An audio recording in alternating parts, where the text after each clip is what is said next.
బాగున్నారా? నేను మీకు ఇవాళ ఇంకో కొత్త రెసిపీ నేర్పిస్తానండి. ఈ పసుపు ఉంటాయి కదండి, పసుపు ఆకులతోటి మీకు ఒక రెసిపీ చెప్తాను. దాని గురించి ఇదిగోండి 4 hours అయింది. మినప్పప్పు నానబెట్టాను.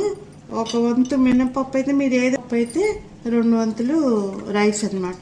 ఒక 4 hours నానబెట్టుకున్నాక ఇది గ్రైండ్ చేసి, అంటే కొంచెం గట్టిగా గ్రైండ్ చేసుకోవాలండి. మన దోశల పిండిలో ఇదిగోండి గ్రైండ్ చేసాను. నైట్ మీకు చూపిస్తాను, అంటే పసుపు ఆకులతోటి ఎలా చేస్తారో చూపిస్తాను మీకు. హలో అండి, ఇదిగోండి పిండి రెడీ అయిపోయింది. కొంచెం ఉప్పు వేసుకోవాలండి.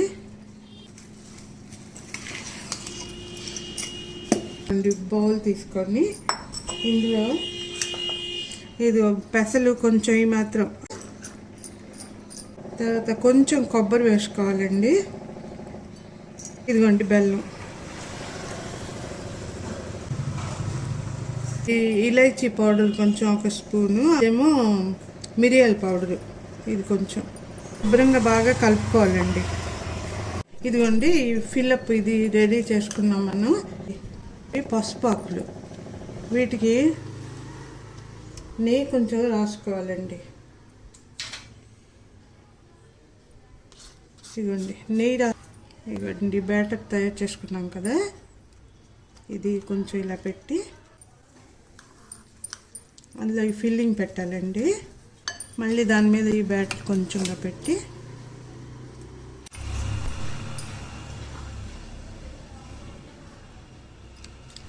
ముందు నుంచే ఇదిగోండి నీళ్ళు చేసుకుంటాము. ఇదిగోండి నీళ్ళు పెట్టాను. అన్నీ ఇలా స్టీమింగ్ గురించి మనం ముందు నుంచి నీళ్ళు పెట్టుకున్నాం కదా, దాంట్లో ఇది పెట్టి 10 minutes పడుతుందండి. మూత పెట్టుకోవాలి. ఇది మనం పెట్టుకున్నాం కదా, ఇది ఒక 10 minutes అవుతాయండి స్టీమింగ్. ఆకులు ఆకడానికి నేను కూర చేస్తున్నానండి. వేసుకొని ఆయిల్ కాగాక మనం జీలకర్ర, కొంచెం ఆవాలు, ఇవి కొంచెం చిట్పట్లాడాక ఇదిగోండి ఇది ఉల్లిపాయలు, పచ్చిమిరకాయలు కోసి ఉంచుకున్నాను. దుంపలు కట్ చేసి బాయిల్ చేసి ఉంచాను. ఇవి కట్ చేస్తాను ఇంకా చిన్న ముక్కలుగా. తర్వాత ఇదేమో అల్లం తొక్కు, వెల్లుల్లి తొక్కు అనమాట. నేను ఇవ్వండి జీలకర్ర ఆవాలు అయినాక ఉల్లిపాయలు, పచ్చిమిరకాయలు వేసాను.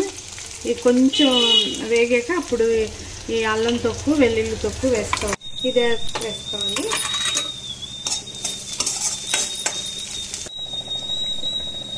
ఇవ్వండి టమాటాలు కొంచెం వేసుకోవాలి. వెల్లుల్లి అల్లం వేసాక టమాటాలు కొంచెం మెత్తపడ్డాక ఇదిగో దుంపలు బాయిల్ చేసి ఉంచుకున్నాను కదా, అది వేసుకోవాలి.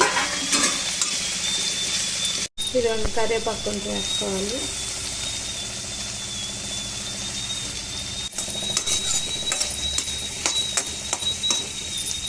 ఇదిగోండి మటరు నేను రాత్రి నానబెట్టి పొద్దున ఒక 2-3 విసిల్స్ వచ్చే వరకు విసిల్స్ పెట్టాను. మధ్యలో ఇది వేసుకోవాలన్నమాట.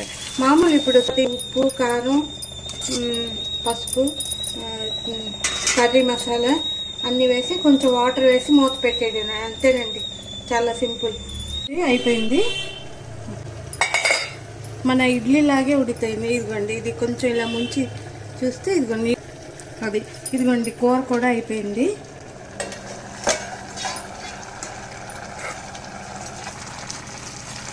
పైన కొత్తిమీర కొంచెం వేసాను. కూర కూడా అయిపోయింది. ఇది రెడీ అయిపోయింది.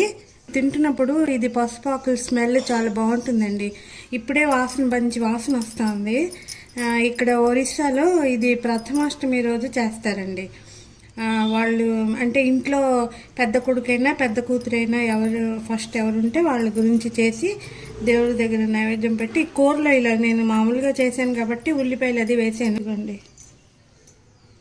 చూసారా, వేడిగా ఉందండి. ఇది బాగుంటుంది, అంటే ఇలాగ తుంచి వేడి ఉందండి. ఇది ముంచుకొని తింటే బాగుంటుంది. మీరు కూడా ట్రై చేయండి. ఈ రెసిపీ నచ్చితే, ఈ కంటెంట్ నచ్చితే లైక్ చేయండి, షేర్ చేయండి, సబ్స్క్రైబ్ చేసుకోండి. అంతేనండి. థ్యాంక్ యూ అండి. ఉంటాను.